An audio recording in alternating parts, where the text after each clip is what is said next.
নাম কি আপনার? আমার নাম জেসমিন আক্তার মিম। মিমের বয়স কত? আমার বয়স 25। 25 বছর। জন্ম জেলা? কুমিল্লা চান্দিনা। এখন থাকেন কি ঢাকাতে? বর্তমানে ঢাকায় আছি। বলেন মিম। আমার আব্বুর প্রথম পক্ষ ছিলেন, দ্বিতীয় পক্ষ হলো আমার আম্মু। ওকে। দ্বিতীয় পক্ষের সন্তান শুধু আমি। আমার জীবনটা ছিল টানাটানি। কখনো বাবার সাথে কখনো মায়ের মায়ের সাথে? সাথে, হ্যাঁ।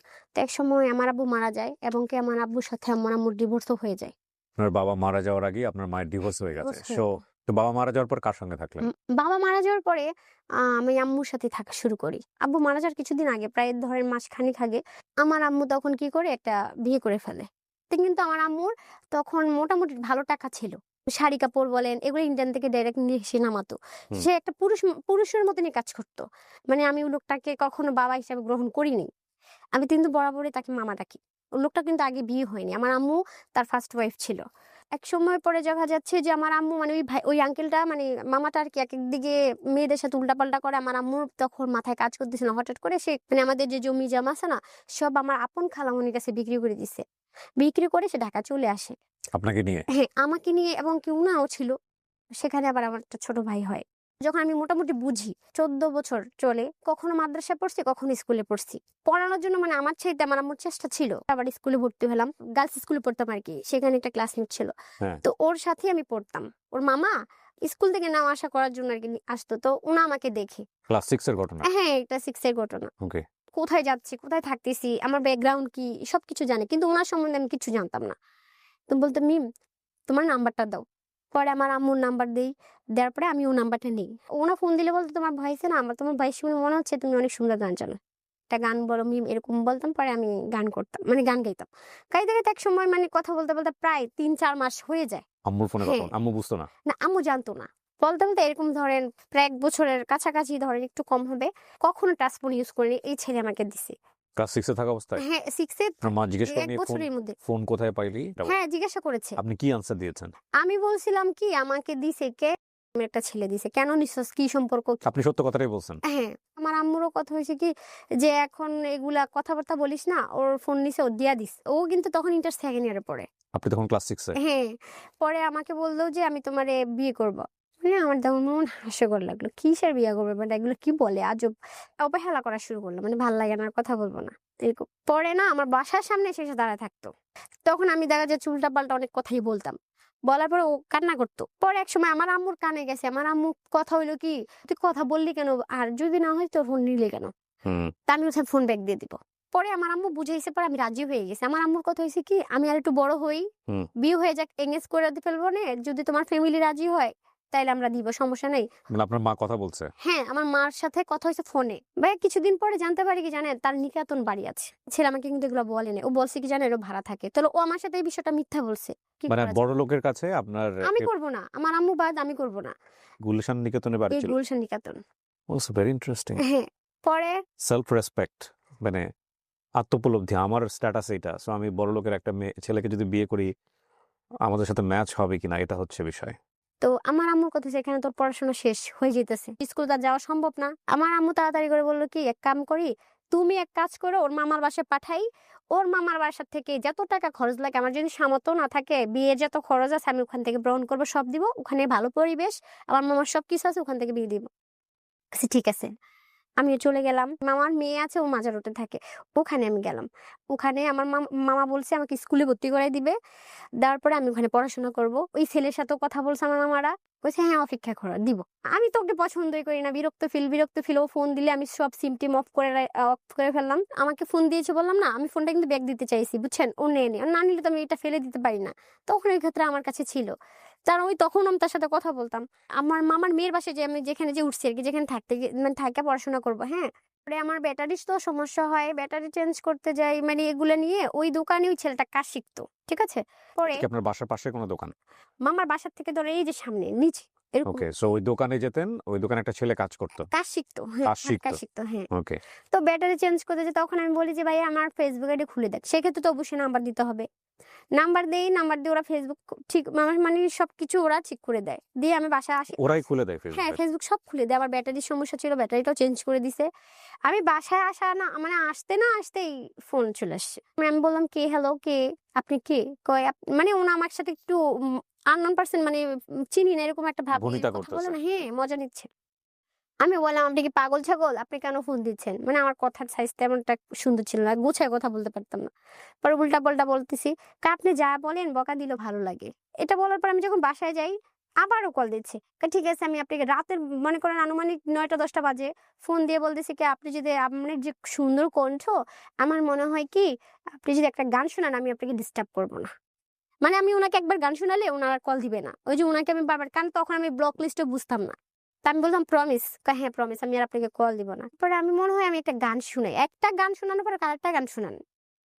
পরে ছেলে বলে আমি তো আপনার পিছে আর ছাড়তেছি না। কেন? আমি আপনার গানে প্রেমে পড়ে গেছি। পরে আমি নাম কথা বলবো না। দেখেন ভাবেন আমি আপনারা ফ্রেন্ড। আমি বলছি ওকে ফ্রেন্ড, ঠিক আছে। তো কথা বলি বলতে বলতে দেখা যাচ্ছে 2 মাসের মতন তার সাথে ফ্রেন্ডলি ছিলাম। হুম। হুম। মানে ওই ছেলে কি জানি করছে, ওর মা বাবা ওকে মানে সম্ভবত বাহিরে পাঠিয়ে দিছে। ওই ছেলে বলতে যার সাথে আপনার সম্পর্ক ছিল? ঝামেলা, হ্যাঁ হ্যাঁ। জি। ও আমাকে আস্তে আস্তে ফোন দেওয়া বন্ধ হয়ে গেছে এই 2 মাসে। ঠিক আছে? তা আমার জন্য ওটা একটা ভালো দিক ছিল। তখন আমার আম্মুকে ঠিক আছে তুই বাসায় আয়। হঠাৎ করে ভাই ওখান থেকে চলে আসি। হ্যাঁ? হুম। চলে আসার পরে না ওই ছেলেটা মানে একদম পাগল হয়ে গেছে। কই? আমি বললাম এমনি এমনি চলে আসছি, আমার আম্মু নিয়ে আসছে। কেন?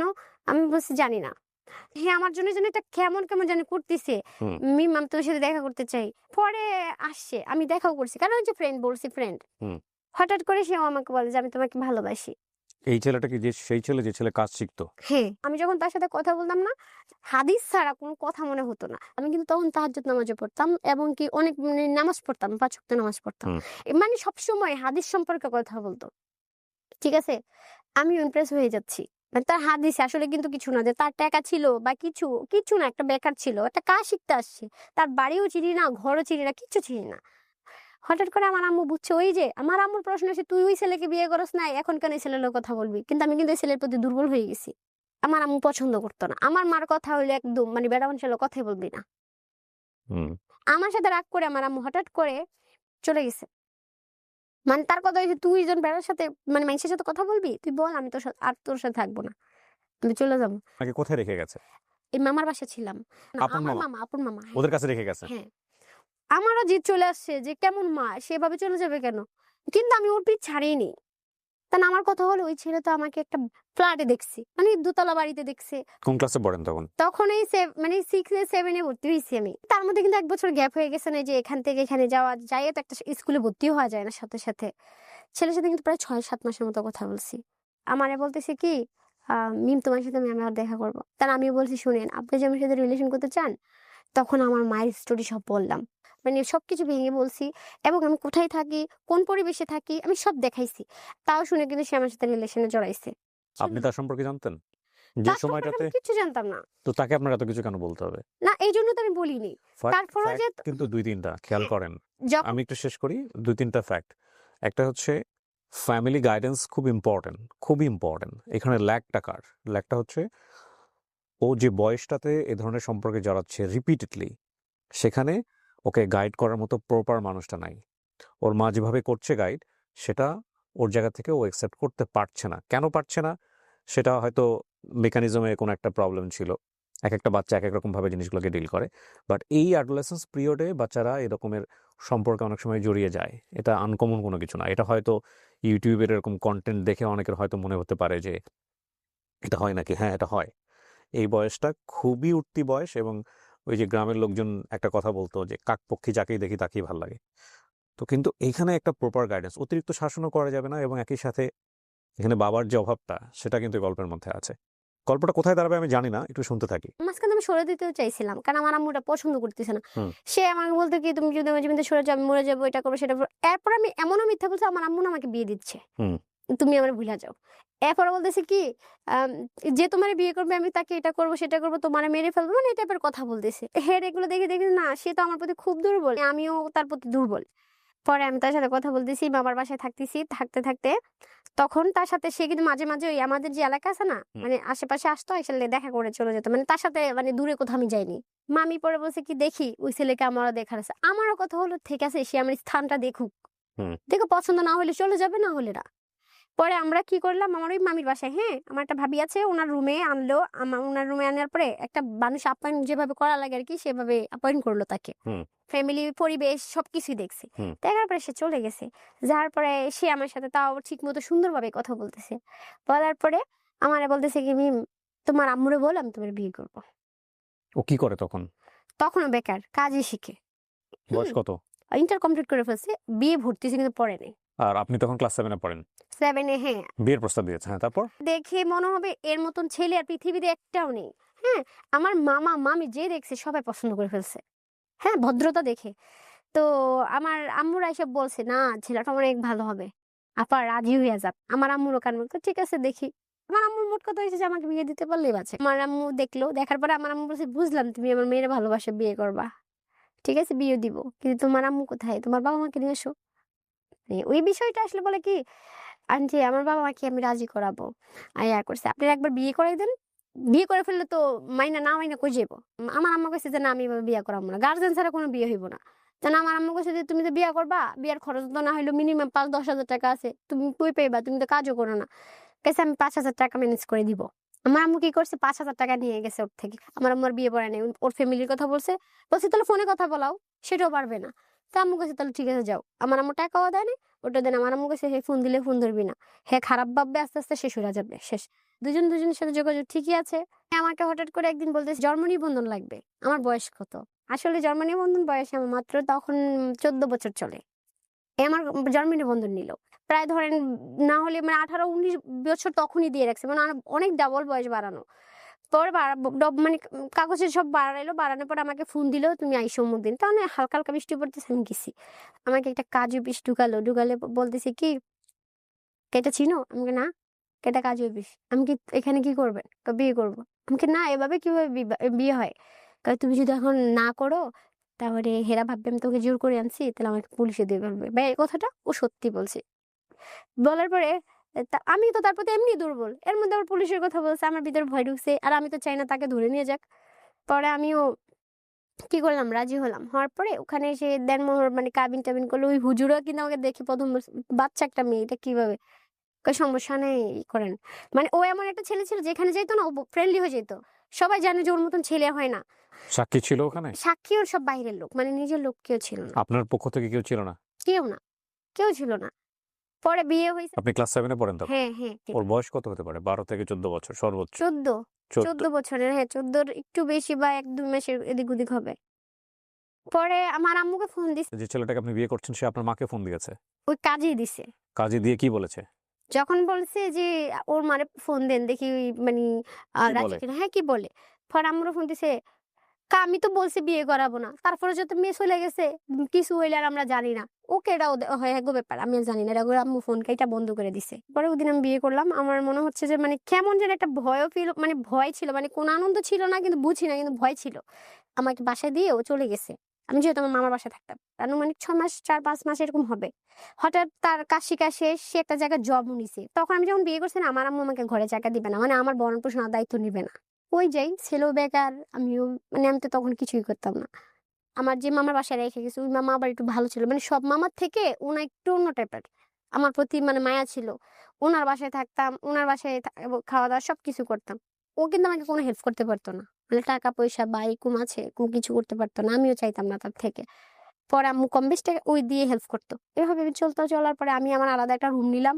রুম নেওয়ার পরে রুমের মধ্যে যা যা লাগে আম্মু লুকাই লুকাই সব কিনে, কারণ মা বা ওই বেটা বলতে কে? আপনার মামা? মামা, হ্যাঁ মানে আপনার মার হাজবেন্ড? হ্যাঁ।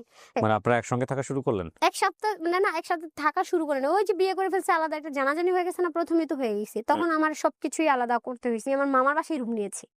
মামার মামার বাসা বাসায় মানে কি থাকতাম। আপন মামার বাসা? হ্যাঁ, আপন মামার বাসায় ওইখানে আলাদা একটা রুম নিয়েছেন? আছেন, হ্যাঁ। ওখানে কি ওই ছেলেটা আসতো? আপনার না, হাজবেন্ড আসতো? তখন আসতো না। তখন আমি আবার স্কুলে ভর্তি হয়ে গেছি। আমার আম্মু ভর্তি করায় দিল, ওখানে পড়তে শুরু করলাম। হঠাৎ করে সে তার কাজ চলে গেছে, সে এখানে থাকবে। একটা মজার জিনিস আমি বলি, মানে এটা আমার লাইফ এক্সপেরিয়েন্স থেকে। আল্লাহ পৃথিবীতে মাদেরকে বানাইছে একরকম ভাবে, বাবাদেরকে বানাইছে একরকম ভাবে। এটা আপনারা হয়তো নিজ পরিবার থেকে অনেকখানি মূল্যায়ন করতে পারবেন। মাদের টলারেন্স লেভেল অনেক বেশি। সন্তানের অনেক রকমের ভুল তারা সামহাও এটার সাথে কোপ আপ করে যায়, এবং এই যে কোপ আপ করে যায় এটাও এক ধরনের বড় রকমের ভুল যদি সেই সংসারে বাবা না থাকে। কারণ বাবা একটা সীমানা আছে, সে সীমানার বাইরে গেলে বাবা কিন্তু ভয়ঙ্কর রকমভাবে রিজিড হয়ে যায়, মা সেটা হয় না। মার অন্তরে আল্লাহ অনেক বেশি মায়া দিয়েছে, কিন্তু এই যে মেনে নেওয়াটা, এই মেনে নেওয়াটাই মায়ের এই ফ্লেক্সিবিলিটি বাবা ছাড়া পরিবারে এটা কখনো কখনো ভয়ঙ্কর রকমভাবে ভুল হয়ে যায়। ভুলটা হয় তার সন্তানের জীবনের জন্যে, এবং সন্তানের জীবনে যেহেতু খারাপ সময় আসবে এই মেনে নেওয়ার কারণে, একই সাথে ওই মাও কিন্তু সন্তানের কারণে rest of the life suffer করে। সুতরাং বাবা এবং মা দুজনই সন্তানের জন্য গুরুত্বপূর্ণ। কি অসম্ভব রকমভাবে ব্যালেন্স প্রকৃতির মধ্যে। আপনি যদি এই জিনিসগুলোকে অ্যাভয়েড করা শুরু করেন, লাইক বাবা ছাড়া পরিবার, মা ছাড়া পরিবার, হ্যাঁ সেপারেশন হয়ে যায়, ডিভোর্স হয়ে যায়, কিন্তু দুজনকেই দুই জায়গাটা থেকে সাপোর্টটা দিতে হবে। যখন ওই ব্যালেন্সিং ব্যাপারটা আর থাকে না, তখন সন্তান কিন্তু অনেক কিছু অন্যায্য দাবি হয় যার সাথে থাকে তার কাছ থেকে আদায় করে, বাবার কাছ থেকে আদায় করে, মায়ের কাছ থেকে আদায় করে। এবং ডেফিনেটলি সন্তানের ভালোর জন্যে এই অন্যায্য দাবিগুলো মেনে নেওয়া কখনোই উচিত না, কখনোই উচিত না। এরকম একটা ছেলে যার, ওর কথা যদি সত্য হয়ে থাকে, ও ফিউচার জানে না, ও কোথায় কার সাথে কি করেছে, এবং তারপরেও ওর মা ওকে আলাদা একটা শেল্টার দিয়ে, আলাদা একটা জায়গা দিয়ে রেখেছে, মায়ের জায়গা থেকে এটা হয়তো স্বাভাবিক, কিন্তু বাবা হলো কি সেটা করতো? বাবা হলে ডেফিনেটলি সেটা করতো না। এবং বাবা হলে যেহেতু করতো না, এটা সন্তানের মাথাতে ওই মেসেজটা থাকতো যে আমার বাবা তো এটা মেনে নেবে না, সুতরাং সন্তান এটা করতে গিয়ে 100 বার চিন্তা করতো। সো দেখেন এটার পরে কি দাঁড়াইছে। জি, তারপরে তারপরে যখন আমি সবকিছু রুম টুম নিলাম, নেওয়ার পর ওখানে থাকা শুরু করলাম। তারপরে আমার এই মামাতো বোনরা সবাই মানে বুঝা যা ওর হইছে, ফুফু বাদ দেন, যা হইছে মানে আমার আম্মুরে বুঝাচ্ছিল। হুম আর আমার অভিযোগটা হলো, আমার আম্মুর কাছে বরাবর আমি এটা মানে হেরে বলতাম, মানে আমার কিছু বলতে আসলে বলতাম যে তুমি যদি আজকে ওই দ্বিতীয় বিয়েটা না করতে না, আমাদের জীবনটা এলোমেলো হতো না, ওই যে আমাদের বাড়ির জমি যেমনও বিক্রি করতাম না, আজকে আমরা ঢাকা শহরও আসতাম না, এত কিছু আমি চিনতাম না। এটা একটা বড় সমস্যা। কিন্তু বাবা মায়ের ফল্টি কোনো পজিশন যদি সন্তানের চোখে পড়ে, সন্তান তখন এটা সুযোগ নেয়। সন্তানের তো একটা ম্যাচুরিটি বয়স চলে আসে ক্লাস 6-7 পরে। আমি জাস্ট একটা এক্সাম্পল দিচ্ছি। সে যদি বুঝে যে আমার বাবার সারাউন্ডিং থেকে বাবার একটা ফল্ট পজিশন আছে, মায়ের সারাউন্ডিং থেকে মায়ের একটা ফল্ট পজিশন আছে, তাহলে সে তার স্বার্থ বা তার ইন্টারেস্ট আদায় করার জন্য ওই ফল্টি পজিশনটাকে বারবার পোক করতে থাকে। এবং প্যারেন্টিং আসলে খুব টাফ একটা জব। ফল্টি পজিশন নিয়ে সন্তান সামনে ফেস করাটা খুব ডিফিকাল্ট আসলে, হ্যাঁ। এবং সন্তানের সামনে পার্সোনালিটি স্ট্রিক রাখাটাও খুব ডিফিকাল্ট হয়ে যায় অনেক সময়। হ্যাঁ, সেকেন্ড বিয়েটা না করলে তুমি এটা হইতো না। তারপর 5-6 মাস পরে থেকে ছেলে আমার কাছে মানে আমার বাসায় আসা শুরু হয়ে যায়। হুম আমার তখন আরো রাগ, জামাই বিয়ে করছে তাহলে তো জামাই দায়িত্ব নিবে, আমার তো আর কিছু দেওয়ার দরকার নেই। হুম ওর সে তো বেকার, সে দিবে কোত্থেকে? হুম আমার আম্মু যখন এই ছেলেটাকে কাছ থেকে দেখলো নামাজ টামাজ পড়তেছে না, আমার মারও মায়া লেগে গেছে। কারণ বেকার, ঠিক আছে, তার মধ্যে 5 ওয়াক্ত নামাজ পড়ে, ভদ্রভাবে কথা বলে। আমাদের এলাকায় যেখানে আমরা থাকতাম না, সবাই বলে ওর মতন ভালো ছেলেই হয় না। হয়তো এখন কাজ শিখছে, এখনো মানে কিছু করতে পারে নাই। তখন আমার আম্মু বলল, ঠিক আছে তুমি যে বিয়ে করছো তোমার ফ্যামিলি জানে? মানে আমার আম্মু বলে, কয় না আমি বলি নাই, আস্তে আস্তে বলে দিব। তখন আমার কাছে থাকা শুরু হলো। তো ও বলল, আমি তোমাকে বিয়ে করিনি, আমি তোমার কষ্টে বিয়ে করছি। তবে হুম। আমার আম্মু তোর প্রতি রাগ। আমার আম্মার বলছে, মা মাফ করে দেন। ও কিন্তু আম্মুরে ডিরেক্টলি মা বলছে। তারপর তখন মনে করেন যে আমার আম্মু মাথা ছুঁয়ে বলছে যে আমি কখনো মিমকে ছেড়ে যাব না। আমার আম্মু মাঝে মাঝে ওর হাত খরচের জন্য 500 টাকা দিত। ও কিন্তু সিগারেট বিড়ি বা কোনো নেশা জাতীয় কিছু করতো না।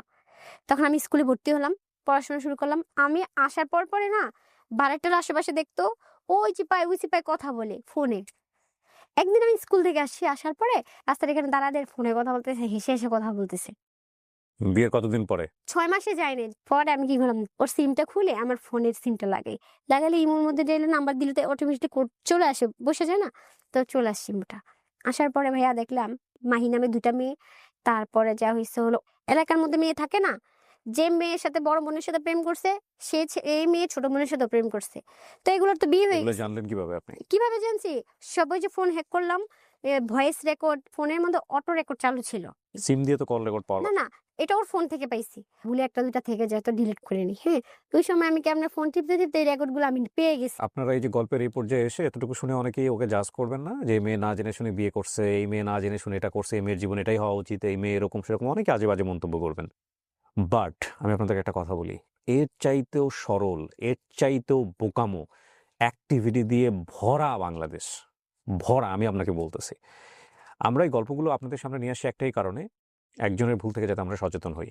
এবং এইখানে প্রেমে পড়ে গেছে, অ্যাডোলেসেন্স পিরিয়ডে এই জিনিসগুলো হয়েছে, এগুলো অনেক হতেই পারে। আমি যদি বলেন এটা, হ্যাঁ, আপনি এক একটা এথিক্যাল পয়েন্ট অফ ভিউ থেকে, আপনার এক একটা এথিক্সের জায়গা থেকে আপনি যদি বলেন এটা হওয়া উচিত হবে না, এটা ঠিক আছে, সব সব এথিক্সের জায়গা থেকে, কিন্তু তারপর অনেক সময় হয়ে যায় মানুষের জীবনে। কিন্তু বিয়ে একটা পরিণত ডিসিশন, এবং এই ডিসিশনে যাওয়ার আগে এইভাবে কোনো একটা ছেলেকে বা কোনো একটা মেয়েকে জীবনে জায়গা দেওয়া, এটা ভুল। এই জায়গাটা আমি বহুবার আমার বিভিন্ন অনুষ্ঠানে দেখিয়েছি। তো আপনি এগুলো পেয়েছেন, হ্যাঁ, তারপরে? হ্যাঁ, পাওয়ার পরে আমি যখন রেকর্ডগুলো দেখি, আমি প্রমাণগুলো নেই। নেয়ার পরে তখন আমার মাথায় ঢুকছে যে এবার থেকে বিয়ের কথা বলে দিব। আমি আর চুপ থাকবো না। কিন্তু এগুলো তো ওর অতীত, এগুলো নিয়ে আপনি কেন না, টানাচ্ছেন? অতীত অতীত হইছে হলো যে এক্স গার্ল প্রেম করছে ওকে। তাহলে বিয়ের পরে কথা বলা উচিত হইছে। সে মেয়ের স্বামী আছে, বিদেশ থাকে। তার তো ওই মেয়েদের সাথে কথা বলার অন্যায় না? এটা তো অনেক বড় অপরাধ। এগুলো আপনি সত্যি সত্যি বের করছেন? সত্যি বের করেছি। আচ্ছা, বের আমি করার পরে বললাম আপনি ওর কি করলেন? এগুলা আমি আর এগুলা আমার কলেজ লাইফের ফ্রেন্ড, এগুলা বুঝাইছে। এগুলো বোঝানোর পর আপনি মেনে না, নিয়েছেন? মেনে নেয়নি। মানে আমার সবাই বলল একটা বাচ্চা নিলে তোর আর এই সমস্যাগুলো হবে না, আর প্রেম করবে না, আর ফ্যামিলিকে জানাবে। এগুলো মানুষ হচ্ছে আরো বড় ভুল হ্যাঁ, সিদ্ধান্ত। হ্যাঁ, ভুল সিদ্ধান্ত, অবশ্যই ভুল সিদ্ধান্ত। হাজবেন্ড কিছু করে না, তো এখনো বেকার ছিল। বেকার। আপনিও নিজেও কিছু করেন না, ক্লাস 7 এটা পড়েন। আমুর দিয়ে চলতেছি। এখন কথা হলো সে ধরা খাইছে। ছেড়ে দিলে কি সমাধান? আমার তো তাহলে তো আমিও তো ডিভোর্সি হয়ে গেলাম। আমার আম্মুরও কথা হইছে কি যে কি কমু জানি না, তোর ব্যাপার। যখন বেবিটা হয় আমার সাথে এমন একটা সিনক্রেট করলো, করার পর সে রাখবে না, ব্যাস এটা হের বাচ্চা না, এটা না। ওর ইমো আবার হ্যাক করি, ছবি তুলে ওই ওর ফ্রেন্ডরা যারা আছে না সবাইকে ছবি দেওয়া শুরু করে দিই। আর ও মনে করেন সবগুলো দেখে, আর আমার কাছে অনেক প্রমাণ আসে। ওই এর সাথে কথা বলে আবারও টান দিয়ে, আবারও দেখি সেম ওই মেয়েদের সাথে কথা বলে। আপনি প্রথম ছেলেটা থেকে স্মার্টলি বের হয়ে আসছিলেন, এর থেকে বের হয়ে যান নাই কেন? না, আমি আসলে বুঝিনি। আপনি আসলে বুঝেন নাই। আর সত্যি বলতে যে বললাম না ৫ ওয়াক্ত নামাজ পড়ে, আমি ছোট থেকে একটা জিনিস বিশ্বাস করি, যারা নামাজ পড়ে না তাদের মন দিল ভালো থাকে, ঠকারও চিন্তা ভাবনা থাকে না। তো ওটাই আমি বিশ্বাস করছি, আসলে আর কিছু না। যে বা টাকা বা সুন্দর, আমি যখন রিলেশন করছি না ভাইয়া, বিশ্বাস করেন আমি তার চেহারার দিকে তাকাইনি। আগে ৫ কথা ওয়াক্ত বলছি। নামাজ মানুষ পড়ে, মানুষ ভুল করে। হ্যাঁ, ভুল বলে তবে আমরা মানুষকে তো কোনো না কোনো আচরণ দিয়েই জাজ করি। মানুষের ভেতরে আমি জানি আমার অন্তর কেমন। আমি তো জানবো না আরেকজন মানুষ তার অন্তরের কি আছে। সুতরাং তার বাহ্যিক অ্যাক্টিভিটি দিয়ে থেকে তো আমাদের তার জাজ করা উচিত না। তারপরেও একটা কথা হচ্ছে, তার বাহ্যিক অ্যাক্টিভিটি তো তার পার্সোনালিটি, তার অ্যাটিটিউড। সো একটা ভালো কাজ করছে সে, সেটা থেকে আপনি জাজ করছেন। সেটাতে ভুল কিছু নাই। কিন্তু তার মানে এই না যে এইটাই শুধুমাত্র জাজ করার জন্য এনাফ। আর তার চেয়ে বড় কথা হচ্ছে, তাকে জাজ করতে যাবেন কেন? আপনি নিজে কি ঠিক করছেন? আপনি একটা ছেলের বাড়িঘর কোথায় জানেন না। সেই ছেলে একটা বেকার। আমার ভুল, এটা আমি স্বীকার আপনি করি। গিয়া তাকে বিয়ে করে ফেললেন। একটা বেকার ছেলেকে আর এখানে দেখেন উনার বয়সটাও কিন্তু খুব ইম্পর্টেন্ট। আমি বড় বলছি 14 বছর বয়সে জাজমেন্টে যাওয়াটা খুব মুশকিল। তবে এই ভুলগুলো আমাদের সমাজে অহরহ করে মেয়েরা, ছেলেরাও করে। ইমোশনাল ফুল যেটাকে আমি বলি, হ্যাঁ? আবেগী বোকামো। এবং এই বোকামো এগুলা এই বিয়ের ব্যাপার বলেন, ক্যারিয়ারের ব্যাপার বলেন, এডুকেশনের ব্যাপার বলেন, এগুলোতে একবার চির ধরে গেলে সেই চিরটা থেকে বের হয়ে আসা খুব কঠিন, খুবই কঠিন, ভয়ংকর কঠিন। ওই মেয়েগুলোকে আপনার পারিবারিক বিষয় জানায় আপনার লাভটা কি হবে? না, ওদেরকে আমি পারিবারিক বিষয় জানাতে চাচ্ছি না। আমি ওর আপনি বিষয়টা জানাচ্ছেন জানাতে তো? চাচ্ছি। যে ও আপনি তা কাবিনের ছবি পাঠাচ্ছেন না? হ্যাঁ। তো এই কাবিনের ছবি পাঠালে ওই ও তো আনমেরিড, সে যে সম্পর্কগুলা করতেছে। হুম, এরা তো আর জানে না যে সে মেরিড। সে আমাকে ছাড়বে না। কিন্তু আবার ওদের সাথে কথা বলতেছি ধরা খেলে ফ্রেন্ড। এই যে কাজটা করছেন আপনি, এটাতে কোনো রেজাল্ট আসে? এটার রেজাল্ট একটা আসছে, ওই যে আমি তার ফ্যামিলিকে জানাইছি। তার ফ্যামিলিকে এক পর্যায়ে জানাইছেন? হ্যাঁ, জানাইছি কিন্তু ওরা বিশ্বাস করেনি। বিয়ের কাগজ দিছি তাও বিশ্বাস করেনি। এই যে ও কাজটা করেছে, যে ছোট বয়সে বিভিন্ন মেয়েদের কাছ থেকে তথ্য কালেক্ট করে মেয়েদের নাম্বারগুলো নিয়ে তাদেরকে হোয়াটসঅ্যাপে বিয়ের কাবিন নাম্বার ছবিটা পাঠানো। এইটা প্রথম কথা হচ্ছে যে এটা ওর একটা মানে ইম্যাচিউর মেন্টালিটির আসলে বহিঃপ্রকাশ। ঠিক আছে? হাসব্যান্ড যদি এই ধরনের সম্পর্কে জড়িয়ে যায়, একটা প্রমাণ পেলেই enough to cut this kind of relationship. জি, আপনার ফ্যামিলিকে জানালেন, তারপর? যখন ওর ফ্যামিলিকে জানায়, এ তো আইসা বাসার মধ্যে মায়ের টের দিয়ে মোবাইল ভেঙে ফেলছে। মানুষকে বুঝেছি কি জানেন? আরেকবারের সাথে কথা বলছে, আমি ধরছি। ফোন ভেঙে ফেলছি। তখন আমার কথা হলো যে আমি ধরা খাইছি, আমাকে সবার সামনে মোবাইল শো দেখাবে। মামার বাসায় এগুলো করতেন, মামারা বিরক্ত না, বিরক্ত হতো। মামারও তো আগে যেত। মারো কেন? ওই তখনই বলতো যে আমি পরকীয়া করছি, মানে অন্য ছেলের সাথে কথা বলছি। ফোন ভেঙলে তোমার ফোন শেষ না? ২ বছর পরে যাচ্ছে। হ্যাঁ, এই কাহিনীগুলো চলতেছে কিন্তু। প্রথম পক্ষের যে ভাইরা বললাম না, ওখানে উনাদের ভাই আছে, ওই ভাইয়েরাও বলছে, যাওয়ার হইছে দেখ, অনেক ছেলেরা আছে, ভালো হয় না, এক কাজ কর, ওখান থেকে সরে আয়, সরে এলে আমরা বাড়িতে দেখে বিয়ে দিব। ৪ মাস হয়ে গেছে, সে বাচ্চা রাখবে না। আমি বলছি যে বাচ্চা না রাখলে আমি আসবো না। আমি কুমিল্লা চলে গেছি যাতে ও বাচ্চাটা নষ্ট না করতে পারে। আমাকে বলে কি ঠিক আছে আমরা বাচ্চা রাখবো, তুমি ঢাকা আসো। আমাকে মিথ্যা কথা বলে নিয়ে আসে। আসার পরে সে এক পর্যায়ে বলে, এই বাচ্চা তো আমার না, আমি রাখবো না, আমি পরিচয় দিব না, এটা দিব না, সেটা দিব না, তুমি যদি আমাকে পেতে চাও বাচ্চা নষ্ট করে ফেলো। এক কথা আমি ওর পায়ে ভিক্ষা চাইছি, বাচ্চাটা নষ্ট করে না, তুমি এক কাজ করো, শুধু পরিচয়টুকু দিও, তুমি ওরা দেখা লাগবো না, তুমি ওর পরিচয় দিতে পারো, তোমার বাড়ি তোমাকে নিতে হবে না, আমি এই টাইপের কথাগুলো বলছি। হ্যাঁ, 4 মাস, প্রায় 4 মাস, 10 দিন না কতদিন ছিল এরকম নষ্ট করে মারার পরে একটা হসপিটালও আমাকে বলছে যে ছেলে ভালো না, যে বাচ্চা নিজের সন্তানকে ফেলে দিতে চায়, তার চেয়ে থেকে জঘন্যতম ছেলে না, তুমি ছেলে থেকে সরে যাও। তো বেবিটা নষ্ট করলো, নষ্ট করার পর আমি খুব অসুস্থ ছিলাম। পরে হঠাৎ করে 20 দিন পর আমার গায়ে হাত তুলছে, তোলার পরে আমার মা এবার প্রচুর রাগ জানার পরে এই ছেলে এখান থেকে উইরাইতে পালায় চলে গেছে, এখান থেকে চলে গেছে, ফার্ম গেটে চলে গেছে। তখন ফার্ম গেটে কাজ নিছে, কিন্তু বেকার ছিল না তখন, তার মাঝে কিন্তু কাজ নিছে। একজনের দোকান ছিল, সে পাশে মোবাইল সার্ভিসিং এর দোকান দিয়েছে, যেহেতু কাজ শিখছে, ওই 200 টাকা ইনকাম করলে 100 টাকা ওরে দেয়, আর 100 টাকা এরকম করে কন্ট্রাক্টে কাজ করতো। ওখান থেকে পালায় যায়, কি করলো, আমাকে ডাইরেক্টলি যে সুপ্রিম কোর্ট নাকি বলে, ওখান থেকে ডিভোর্স দিয়ে দিল। ধরে ওরে গায়ে ধর, কি হলো, কেন হলো, কান্না করতেছে, ওরা বলতেছে যে এটা কেন হয়েছে, কেন, আমি কি করছি, অপরাধ কি আমার? কয় তোমার আমার ফ্যামিলি মেনে নিবে না। মাইনে নেবে না ভালো কথা, তুমি তো আমাকে এভাবে ডিভোর্স দেওয়ার কোনো এটা তো কোনো কিছু দেখতেছি না, এটা ঠিক করো নাই। এমন জোরে ধাক্কাচ্ছে, আমাকে চিনে না সে। শুনি সে দোকান নিচ্ছে। ঠিক আছে, যে দোকানে কাজ করতো ওই দোকানটা ছেড়ে দিছে, অ্যাডভান্সের টাকা ও দিছে, দিয়ে ওই দোকান রেখে দিছে। আসলে আমি কিন্তু কিছুই জানতাম না, আমার সাথে থাকতো কিন্তু আমাকে কিছু বলতো না। হ্যাঁ, ডিভোর্স দিছে, আপনি আইনের স্টেপ নেন, দেখেন কি করেন। ওই এলাকার মানুষ বললো, বলার পরে কিভাবে জানি ওই দোকানদার শুনছে যে ওনার ওই লোকটার সাথে একটা গ্যাঞ্জাম চলতেছে, একটা মেয়ের সাথে এই কাজগুলো, শুনছে যে আমার সাথে যেটা করছে। আপনি নতুন দোকান নিছেন, আমার দোকানে এগুলো ঝামেলা চলবে না, আপনি ঝামেলা সমাধান করে তারপর আপনার দোকান খুলবেন। এদিক দিয়ে দেখেন, আমি যদি এখন আমার কাবিন তো আছে 2 লাখ টাকার, এখন আমি যদি মামলা দেই তাহলে 2 লাখ টাকা আমাকে দিতে হচ্ছে। ওদিক দিয়ে সে মার্কেটের দোকান নিছে, ওখানে আরো 1 লাখ টাকা পাবে। হ্যাঁ, দোকানও খুলতে দিচ্ছে না, তাহলে সে একটা ঝামেলা পড়ে গেল। হঠাৎ করে ভাইয়া বলতেছে কি আমাকে মেনে নিতে, আবার বিয়ে করাবে। তারপরে এর ফ্যামিলি হঠাৎ করে আমাকে মাইনা, পরে নতুন করে আবার বিয়ে হলো। ডিভোর্সের কয়দিন পরে? 3 মাস কমপ্লিটলি হয়নি। তখন আমার হাজবেন্ড আমার সাথেই থাকতো। তারপরে হঠাৎ করে বলে কি, আমার না এখান থেকে যাতায়াত, মহাখালী থেকে নাকি ফার্মগেট যাতায়াত করতে ওর কষ্ট হতো। হ্যাঁ, কইছে আমি এখান থেকে যাতায়াত করতে পারবো না, আমি ওই জায়গায় থাকবো। মোবাইল সার্ভিসিং করতে মেয়েরা আসে, নাম্বার দিয়ে যায়, এই নাম্বারে ওরা চ্যাটিং, প্রেম, ভালোবাসা শুরু করে দেয়। আপনি তখন কোথায়? আমি তখন এই যে মহাখালীতে। আপনাকে রেখে সে ফার্ম গেটে থাকতো? হ্যাঁ, ফার্মগেটে থাকতো। যে ছেলে জিম করে নাই, শুকনা ছিল, সে জিমে ঢুকলো। হ্যাঁ, আলাদা ভাষা ছিল।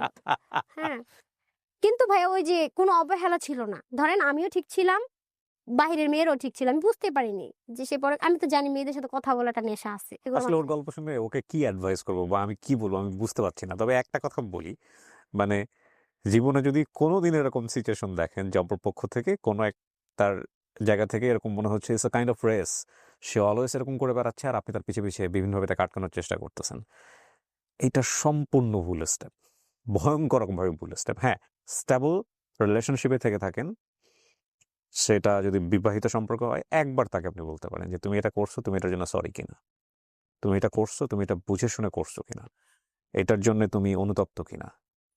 যদি দেখেন যে না, মুখে বললেও অ্যাটিটিউড এরকম না, বা যদি দেখেন যে আলটিমেটলি সে এরকম না, সে এগুলোর মধ্যেই যাবে, দেন শেষ করে দেওয়াটা জরুরি।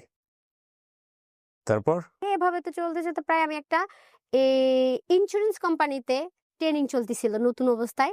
তো যে আপনি কি করবেন, আমি কই দেখি। তখন আমি পড়াশোনা করছি, পাশাপাশি এটা করছি। তখন আমি পড়াশোনা করতে পারিনি বেশি। 8 9 এ পরীক্ষা দিয়ে আর পড়াশোনা শেষ, আর তোর পড়াশোনা ঢুকতেছে না মাথায়, বাদ। ওকে, তখন ও খরচ দিত টুকটাক, মন চাইলে দিত, না হইলে না। ওই মার কাছে যেমন আমি একাই ছিলাম, তখন তারা আমার মার খাওয়াইতো, সমস্যা হতো না। আমি আমার মার কাছে এসে থাকছি, রুম ভাড়াও লাগেনি। হ্যাঁ, সব ফ্রি। হঠাৎ করে আমি ফোন টিপতে দিয়ে আমি লক খুলে দেখি কি, ও আছে না একটা মেয়ের সাথে চ্যাটিং এ অনেক কথা বলছে, বাট খারাপ কথা না, রিলেশনের কথা, প্রেম ভালোবাসা এগুলাই। আমি তাকেই বলছি, এখনো এই নেশা, অসম্ভব, তাহলে আমি আর তোমার সাথে থাকবো না। যখন আমি দেখতেছি যে ও একাধিক সম্পর্কে জড়িয়ে গেছে না, তখন তো আমি ওর আশা ছেড়ে দিছিলাম। তখন আশ্বাস হারাই ফেলছি। হারিয়ে তখন আমি গানের মধ্যে ওই যে নিজের ফেসবুক পেজ খুলে না, খালি ভয়েসে গান করে আমি ছাড়ি। তারপর দেখা যাচ্ছে এরপরে আমি একটা ভাইয়ের সাথে গান করছি। হ্যাঁ, নিজে কিছু খরচ দিছি, ওই ভাইয়ের সাথে আমি ডুয়েট গানের মধ্যে আমি ঢুকছি। আমি ওর আশা করে লাভ নেই, আমার কিছু করতে হবে, মাও আমাকে আর দেখতে পারতেছে না। তখন ওই গানের কিছু শুট করছিলাম না, ছবি কিছু ওই ফেসবুকে শেয়ার করছে, পরে ও দেখছে, দেখার পরে সে আবার লাইফে অ্যাক্টিভ করে আসছে, এগুলো করা যাবে না। ওকে পাওয়ার পরে আমি বলছি এটা আমি বাদ, শেষ। ঠিক আছে, ওই ছবিগুলো ওই 17 সালের 18 সালের ঘটনার ছবিগুলো ওর ফোনে এখন পর্যন্ত রেখে দিছে। ওর স্ক্রিনশট গুলো দেখলাম, আমি বলছি এগুলো কি, আমি রাখবো না, আমি নিজে ডিভোর্স দিব, আমি তোমাদের কাবিনে টাকা নিবো না, সমস্যা নেই। তখন সে আমায় বলে, "না, না মিম প্লিজ এমন করো না, আমি মরে যাবো এটা সেটা।" সে আমাকে অনেক দুর্বলতা দেখায় আমার প্রতি। পরে গেছে, "আর এরকম হবে না, আমি তোমাকে বাড়িতে পাঠায় দিব।" সে 18 সালে বিয়ে হইছে, সে 21 সালে আমি বাড়িতে গেছি। ঠিক তো আছে? বাড়িতে গিয়ে কি পাইলেন? প্রায় 15 দিন মতন ছিলাম মনে হয়। আমাকে অনেক সাপোর্ট করছে। এরপরে বেবিটা না নিজের ইচ্ছাতে নিছে। বাচ্চা বাড়ির থেকে আসার পরে হইছে। হুম। বাবু যখন হইছে আমি বাবার বাড়িতে যাই, ও আমার কাছে থাকতো না। তখনও ব্যাচেলর বাসায় থাকতো। বাবু হওয়ার পর আমি বাড়িতে যাইলাম, পরে ওরে বলতেছে যে, "তুমি কুমিল্লা এসে আমার বোনকে নিয়ে যাও।" আমার ভাইয়া বলতেছে, ওই যে সৎ ভাই। হুম। আনার জন্য সে গেছে। তখন বলল, "আচ্ছা তোদের মধ্যে কি এরকম কোনো সম্পর্ক?" তখন আমি ভাইয়ারে বইলা দিলাম, "ভাইয়া এই কাহিনী এগুলো, এগুলো।" তখন আমার ভাইয়া ওকে বলছে, "দেখো, তোমার যদি ওরে ভালো না লাগে, তোমার বাচ্চাটাকে নিয়ে আমার বোনকে ছেড়ে দাও।" বলা দরকার না, আমি আমার বাচ্চাকে আমি মাছাড়া করবো না। এই টাইপের কথা বলে সে আমাকে ঢাকা মানে বাড়ির থেকে বুঝিয়ে ঢাকায় নিয়ে আসছে। তখন টানায় বেবি হওয়ার 1 বছর আমার সাথে ছিল। থাকার মাঝখানে যখন আমার বাচ্চা অসুস্থ, হঠাৎ করে একদিন তার ফোন আবার ধরলাম। ধরার পরে দেখলাম যে একটা মেয়ে মানে মেয়েদের সাথে সেই রিলেশন, শুধু রিলেশন না, মানে একটা বাজে যে ইমুর মধ্যে একটা মেয়েকে যখন একটা ছেলের সাথে মানে শরীর দেখানো থেকে শুরু করে A to Z তাদের সাথে, এবং কি অন্য মানে একসাথে 4 টা প্রেম করছে। একটা মেয়ে হয়েছিল, তার রানিং স্বামী আছে। এগুলা স্ক্রিনশট অন্যায় করে, যে করে রেখে সহ্য দিব। করে, অন্যায় যে করে দুজনেই সমান অপরাধী। অপরাধ। আপনি একের পর এক আপনার হাজবেন্ডের এগেইনস্টে যা বলে যাচ্ছেন, এগুলো আমার শুনতে গিয়ে আমার কান ঝালাপালা হয়ে যাচ্ছে। লাস্ট ফিনিশিং এ এসে বলেন তো কি হয়েছে? তখন ও যখন সত্যিটা জেনে গেছে, তো আমার বিশ্বাসটা উঠে গেছে। তখন আমি তার প্রতিদিন তার ফোন চেক করি। তার কাছে মনে হতো আমি তাকে প্যারা দিচ্ছি। হ্যাঁ? আর আমার কাছে ভয় হচ্ছে আমার বাচ্চা হয়ে গেছে। আমি চাইলে কিছু করব না। আগে করিনি, আমি যা ভুল তা আগে করে ফেলছি। এখন আমার কিছু করা যাবে না। তার মাঝখানে সে বলতেছে কি, "তোমার এখানে আসা যাওয়া আমার সমস্যা হচ্ছে। একটা বাইক কিনে দাও।" তারপর আমি আবার আমার আম্মুর থেকে নিয়ে মানুষের ধার নিয়ে ৳1,00,000 ধার দিয়েছি ওকে। ঠিক আছে? ও বাইক কিনবে। এই কয়েকদিন 6 মাস চালাইয়া ইনি ভিতরে, ভিতরে প্ল্যান করছে সে বিদেশ যাবে। আমি জানি না। WhatsApp এ কাউকে দিছে যে স্ক্রিনশট ছবি থাকে না? WhatsApp না জানি ইমোর মধ্যে আমি এই ছবিটা পাইছি। দেখানোর পর আমি এই পাসপোর্টটা আরেকজনের ছবি দিছি। দেওয়ার পর কালকে আপনার হাসব্যান্ডের তো এখানে ভিসা লেগে আছে। পরে আমি বললাম যে, "বিদেশ যাইতেছস? আমাকে কিছু বলছস?" "কে বিদেশ যাইতেছে? আন্তাজি কথা।" আমি তো সব জাইনা গেছি। তখন আমার বাবুর 1 বছর পূর্ণ হচ্ছে। এই বার্থডের মধ্যে পরে বলতেছে, "তোমাকে সারপ্রাইজ দিমু দেখে আমি বলিনি।" কয়, "তুমি আমার কিছু টাকা দিও ধার।" তারপর টাকা যাক যেটা দেওয়ার দিছি, দেওয়ার পরে ও বলছে রোমানিয়া যাবে। চলে গেছে সে? হ্যাঁ, হ্যাঁ চলে আপনাকে গেছে। আপনাকে নিয়ে গেছে এয়ারপোর্টে? এয়ারপোর্টে আমি নিজে নিয়ে দিয়ে আসছি। যাওয়ার পরে সে ভিডিও কলে আমার সাথে কথা বলে না। এখানে আমি খুব সমস্যা আছি। কি সমস্যা? আমি তো ভয় পাইছি যে ওরা নাকি দালালে আটকায় রাখছে, বুঝছেন? কেন? আরো ৳2,00,000 দিলে তারপর রোমানিয়া পাঠাবে। তো না, আমিও তো ভয়ে কান্নাকাটি করতে, করতে শেষ। তারপর আমি তার বাড়িতে গেছি। পরে ওর মার ফোনটা আমি হাত দেওয়ার পরে দেখি কি জানেন? ওর মামার কাছেও গেছে। সৌদি আরব গেছে। আমি ওদিনই জানতে পারি যে সৌদি আরবে গেছে। আসলে সে রোমানিয়া যায়নি। পরে আমি ফোন আপনার হাসবেন্ড গেছে কতদিন আগে সৌদি আরবে? আমার হাসব্যান্ডের গেছে হলো 23শে জানুয়ারি গেছে। 23শে জানুয়ারি মানে কি 2025 সালের? না, এই কত 23 সালে? সালে। 2023 সালে। হ্যাঁ, বাংলাদেশে আসছে? একবারও আসেনি। এই 2 বছরে আপনাদের সম্পর্ক কি আছে না নাই? না, মানে সম্পর্ক শুধু ডিভোর্স হয়নি, এছাড়া নাই। ডিভোর্স না হয়নি ভরণ পোষণ, একটা বেবি দেখলেন ছোট, ওটার কোনো দায়িত্ব ভরণ পোষণ নাই।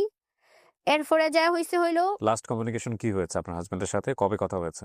লাস্ট কথা কি, প্রায় মাঝে, মাঝে ধরেন 15 দিন পরে একবার ফোন দিবে। ফোনে ফোন দেয়?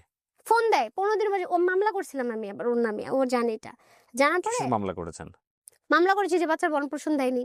হ্যাঁ, আমার বিদেশ থাকা অবস্থায় আপনি মামলা করেছেন? হ্যাঁ, মামলা করেছি। ও ভরণ পোষণ দেয়। একদমই যোগাযোগ মানে আমার চেহারাই সে দেখতে পারে না। সে যাওয়ার পরে এত কিছুর পরে কেউ কারো চেহারা দেখে? আমাকে সে দেখতে পারে আপনার না। বয়স কত এখন? এখন আমার ওই যে 25 বছর। আপনার এখন তো বোঝা উচিত। হ্যাঁ, এখন আমি বুঝছি, ওইসব হারিয়ে বুঝছি। আমার বুঝার আসলে আপনি randomly repeatedly তাকে ধরার চেষ্টা করছেন, আর সে মাগুর মাছের মতো হাত থেকে পিছলায় বের হয়ে গেছে। তারপরে ছাই দিয়ে ধরার চেষ্টা করছেন। তারপরে আবার পিছলায় বের হয়ে চলে গেছে। এই কানামাছিটা না খেললেও তো হইতো। পারতো। হ্যাঁ, আসলে আমি মানে এমন সময় বুঝতে পারছি সব হারাইয়া বুঝছি। কারণ ও শুধু মানে কি বলবো? ও আমাকে রাস্তার মেয়ের থেকে শুরু করে, হ্যাঁ, মানে এমন গালি বিদেশ যাওয়ার পরে শোনেন আমি বলি। হাসব্যান্ড ওয়াইফের লাইফে, কনজুগাল লাইফে এই ধরনের অনেক ঘটনাই ঘটে। এগুলো বলার দরকার নাই। বাট বটম অফ দ্য স্টোরিটা কি আসলে? বটম অফ দ্য স্টোরি হচ্ছে প্রথম স্টোরি হলো কি জানেন? মূল কথা হলো ও আমাকে ভালো লাগে না। মানে ও আমাকে না, এই এটা দেশে বটম অফ দ্য স্টোরি না। না, ও এটা বটম অফ দ্য ভালোবাসে। শোনেন। বটম অফ দ্য স্টোরি হচ্ছে 14 বছর বয়স এনাফ না বিয়ে করার জন্য। নাম্বার 1 মেন্টাল ম্যাচুরিটি জায়গাটা ঠিক ছিল না।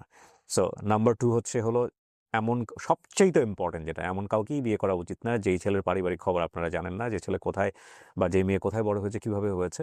জেনে শুনে সিদ্ধান্ত নিলে সেটা ডিফারেন্ট কেস। বিয়ে ব্যাপারটা আমার খুব কোথায় জানি শুনেছিলাম আমি, যে এটা আমি অনেকবার বলেছি। এই ভুলগুলো কিন্তু আসলে এরকম না যে আমি করিনি, আপনি করেননি, যারা শুনছেন তারা করেননি, ইনক্লুডিং সবাই। এটা হয়ে যায় আমাদের জীবনে। শুধু 14 বছর না, এটা আসলে আপনার অনেক সময় 40 বছরের গিয়েও এ ধরনের ইমোশনাল ভুল হয়ে যায়। ভুল হওয়াটাই স্বাভাবিক মানুষের জীবনে। কিন্তু আমরা চেষ্টা করতে পারি যে অ্যাটলিস্ট আমাদের এই ভুলগুলো থেকে যেন আল্লাহ আমাদেরকে বাঁচায়। বিয়েটা দুটো পরিবারের বন্ধন। বিয়েটা শুধু ২ জনের বন্ধন না। হ্যাঁ, অনেক আবেগের বশবর্তী হয়ে, অনেক ইমোশনাল অ্যাটাচমেন্ট হয়ে আমরা ভাবি যে ওই মানুষটাকে ছাড়া আমার জীবনটা কোনোভাবেই চলবে না। বিশ্বাস করেন, আমি আবারও বলতেছি আপনাদেরকে, মানে বিশ্বাস করেন, এর চাইতে বোগাস আপনি যদি বিলিভার হন, একমাত্র আল্লাহকে ছাড়া আপনার দুনিয়াতে কাউকে চলবে না। এছাড়া আপনার চলবেই, আল্লাহ চালাবি, কোনো না কোনোভাবে চালাবি। কিন্তু এই যে ইমোশনাল অ্যাটাচমেন্টটা, এই যে মায়াটা, এই যে তোমাকে ছাড়া, তোমাকে না দেখলে আমার দুনিয়া উথাল বাতাল হয়ে যায়, এটা সাময়িক। আপনার এমনও সময় আসবে যে সময়টাতে আপনি ভেঙে চুরে দুমড়ে মুচড়ে যাবেন এবং এমনও মনে হবে যে না, আই ক্যান ব্রিথ, আমি নিঃশ্বাস নিতে পারতেছি না এই মানুষটাকে ছাড়া। বিশ্বাস করেন, জাস্ট আল্লাহর উপর তাওয়াফ করে আপনি শুধু হালটা ধরে রাখেন যে you need to survive by any means. এমন একটা সময় আসবে জীবনে যে মনে হবে যে এত ফানি ছিল বিষয়টা, এত হাস্যকর ছিল বিষয়টা। আপনাকে জাস্ট মনে করতে হবে জীবনে একটা ঝড় চলতেছে, ঝড়টা থামবে। এবং আমরা এই ইমোশনাল মোমেন্টে যদি জীবনের কিছু সিগনেচার ওয়ার্ক থাকে, লাইক বিয়ের মতো, বিয়ে করা বা ক্যারিয়ারের ডিসিশন নেওয়া, স্টুডেন্ট লাইফের ডিসিশন নেওয়া, এই জিনিসগুলো যদি ইমোশনালি ভুল করি, এগুলার এমন ব্রেক হয়ে যায় যে এগুলার কখনো রিকভারি হয় না। ধরেন এই মেয়েটার ক্ষেত্রে আমি যদি বলি, 25 বছরের বয়সে ওনার জীবনে যে ঘটনাগুলো ঘটে গেছে, যে মেন্টাল ব্রেকডাউনটা হয়েছে, সেটা রিকভারি করতে অনেক সময় লাগবে। আদৌ রিকভারি হবে কিনা সেটা একটা বিগ কোশ্চেন। কিন্তু ও যে বাবা ছাড়া বড় হলো, একই ঘটনা কিন্তু সন্তানের ক্ষেত্রেও হচ্ছে। সো এই ভুলের রেজাল্টটা হচ্ছে ভয়ঙ্করভাবে জেনারেশন টু জেনারেশন ক্যারি করা। বিষয়টা এমন না যে ওই একটা ম্যাচিউর বয়সে এসে ওর জীবনে এর চেয়ে তো খারাপ ঘটনা ঘটতে পারতো। হ্যাঁ, পারতো। কিন্তু যেই ঘটনা আসলেই খারাপ হওয়ার সম্ভাবনা আছে, যেই সিচুয়েশনে আসলেই একটা ভয়ঙ্কর রকমের রিস্ক হয়ে যায় এবং সেটাকে অ্যাভয়েড করা যায়, তো আমি সেটাকে অ্যাভয়েড কেন করব না? এটাই হচ্ছে মূল কথা। ঠিক আছে? আপনি গল্পটা কেন বললেন আজকে বলেন তো? আপনার কাছ থেকে একটু শুনে শেষ করি। আপনি যার কথা এখানে বলেছেন, এটা কিন্তু একটা বলিনি আমি, এটা কিন্তু একপাক্ষিক বলা। হ্যাঁ? এটা সম্পূর্ণ একপাক্ষিক বলা। আপনার হাসব্যান্ড যদি দেশের বাইরে থেকে কখনো বাংলাদেশে এসে আমাদেরকে এখানে বলতে চায় যে আমিও বলতে চাই, ওর এগেইনস্টে আমার অনেক কিছু বলার আছে, আপনার হাসব্যান্ডেরও সুযোগ থাকবে। ও আমাদের গল্পে আমরা সবসময় একটা কথা বলি, যখন কোনো পারসন কোনো তার স্টোরি বলে, এটা আমরা ইনভেস্টিগেট সরজমিনে গিয়ে করতে পারি না, যেটা আমাদের ডিসক্লেইমারে স্পষ্ট করে বলা আছে। সেখানে যদি কোনো পার্সনের এগেইনস্টে কমপ্লেইন আসে বা সেটাকে একদম একেবারে চোখ বন্ধ করে বিশ্বাস করে নেওয়ার কোনো যুক্তি নাই। কারণ এগুলো একপাক্ষিক বলা। আপনিও আপনার গল্প বলতে গেলে দুনিয়ার সবাইকে আপনি ভিলেন বানাবেন, আপনি নিজে হিরো হয়ে থাকবেন গল্পে, এবং আমি বলতে গেলে তাই করব। সেগুলো একপাক্ষিক বলা। বাট যে পার্সনকে নিয়ে বলা হচ্ছে, তার যদি বক্তব্য থাকে যে না, আমার বক্তব্য আছে, I want to expose myself, আমি নিজেকে দেখিয়ে ওর মতো করেই আমি বলতে চাই, তাহলে তার দরজা সারা জীবনের জন্য ওপেন আছে, যে গল্প প্রচার হয়েছে তার প্রেক্ষাপটে। So you can come to us. এটা আপনার হাজব্যান্ডের জন্য ওপেন থাকলো। বাট এই গল্পে উনি যা বলেছেন সেগুলোর কোনো কিছুই ডকুমেন্টেড প্রুভেন ওয়ার্ড না। সুতরাং এটা বিশ্বাস করবেন কি করবেন না, এটা আপনার ব্যাপার। আপনি গল্পটা কেন বললেন ছোট্ট করে আমাকে একটু বলেন তো। গল্পটা বলেছি যাতে আমার মতো এরকম ভুল কেউ না করে। আপনার ভুলটা আর কোথায়? আমার ভুল অবশ্যই যে ওর একাধিক অপরাধ দেখেও আমি তার পিছনে সঙ্গ ছাড়িনি। এক্স্যাক্টলি। হ্যাঁ, অপরাধ আমার এটাই। আর এই অপরাধের বলি হলো আমার বাচ্চাটা। হ্যাঁ, আমার মতো জীবন পেয়েছে। তো এখন আপনি কি করেন? কিছু করেন? হ্যাঁ, আমি এখন ইন্স্যুরেন্স একটা কোম্পানিতে আছি। কাজ করেন? রুটি রুজি নিজেই চালান? হ্যাঁ, আমি ওর জন্মের পর থেকে মনে হয় কিছুদিন মানে ও দায়িত্ব পালন করছে। ও হওয়ার পর থেকে আমিই করি সব। হ্যাঁ, ওকে, শোনেন, এখন ওকে লাভ করেন আপনার হাজব্যান্ডকে? লাভ করি কিন্তু আর চাই না। ভুল মানুষে ভালোবাসা, এটা অনেক বড় একটা ভুল। আপনি বলছেন না আপনার কথা অনুযায়ী সে ভুল মানুষ আপনার জীবনে, তারপর আপনি তাকে লাভ কেন করবেন? হ্যাঁ, আপনার মন হয়তো কথা শুনবে না, আপনার মন হয়তো বারবারই চাইবে যে না, এই মানুষটার কাছেই আমাকে যাইতে হবে। কিন্তু ওই মনটাকে বোঝানো মানুষ হিসেবে আমাদের দায়িত্ব, and this is a very tough job. আমি আপনাকে বলি, এটা খুবই কঠিন। কারণ এই প্রেম, এই ইমোশন কোনো যুক্তি মানে না। বিশ্বাস করেন, যুক্তি মানে না। কিন্তু এই it's a kind of drug. এই ভুল ইমোশনে যদি আপনি নিজেকে হারাই ফেলেন, আপনি পুরো জীবনটা নিয়ে বাজি ধরেছেন, এবং সে বাজির ফলাফল কখনোই ভালো হবে না। শেষ করছি আজকের মতো, প্রিয় দর্শক এবং শ্রোতা। আসসালামু আলাইকুম।